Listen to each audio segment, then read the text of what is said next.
Writing by दर्शन ठाकुर, नितेश ठाकुर and Ankit Tomar. यो झुके जमाना सारा, जब जब तलवार उठाई, तुम्हें उठो जरा रजपूतो, अब जागो सारे भाई। ओ तुम्हें उठो जरा रजपूतो, अब जागो सारे भाई। सनी ठाकुर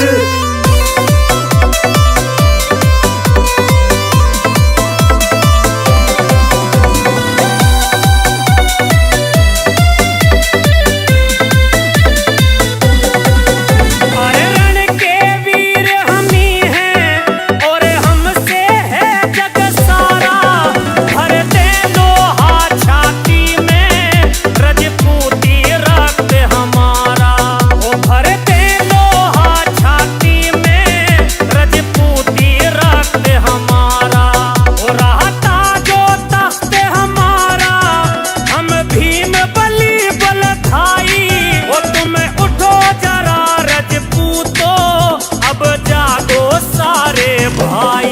ओ तुम्हें उठो जरा रजपूतो, अब जागो सारे भाई।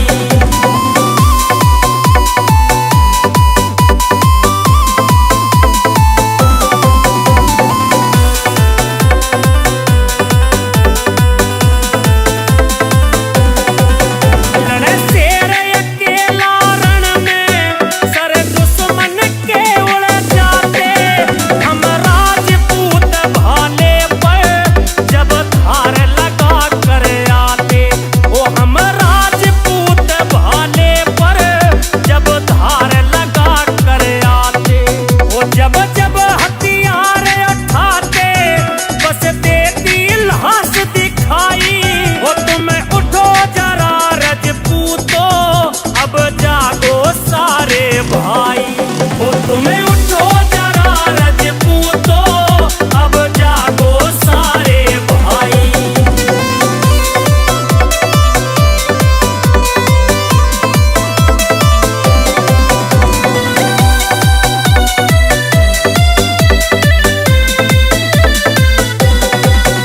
ये बुला रही रणभूमि, आंचल का लिए बिछोना, तुम कैसे चुप बैठे हो रे पकड़ के घर का कोना। रे तुम कैसे चुप बैठे हो रे पकड़ के घर का कोना। अब पड़े इकट्ठा होना, दुश्मन पे करो चढ़ाई। ओ तुम्हें उठो जरा रजपूतो, अब जागो सारे भाई। ओ तुम्हें उठो जरा रजपूतो, अब जागो सारे भाई। चल बल्ली अब तू समझा दे। हाथ जोड़ के करूं मैं विनती, वीर क्षत्रियो जागो तुम, बहुत हुआ अपमान हमारा, मौन व्रत को त्यागो तुम। रक्त की वर्षा होने दो और भेंट चढ़ाओ भवानी को, इतिहास फिर दोहराए रजपूतों की कहानी को।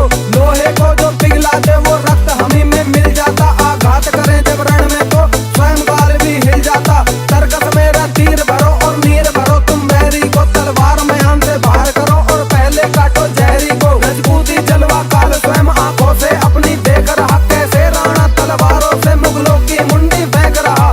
खड़क कृपाण जो हाथ लगे रे शस्त्र ही ले आओ तुम, समर भूमि में दाढ़ मार और भूखे सिंह बन जाओ तुम। चढ़ाओ प्रतिज्ञा सारंग पर और शंख बजाओ संग्राम का, जो आए बीच में बोल दो उसको ये द्वंद आत्म सम्मान का। ओ जो उठे हिंद के बेटे, शेरों की चाल चलेंगे, रण क्षेत्र की माटी को फिर गाढ़ा लाल करेंगे।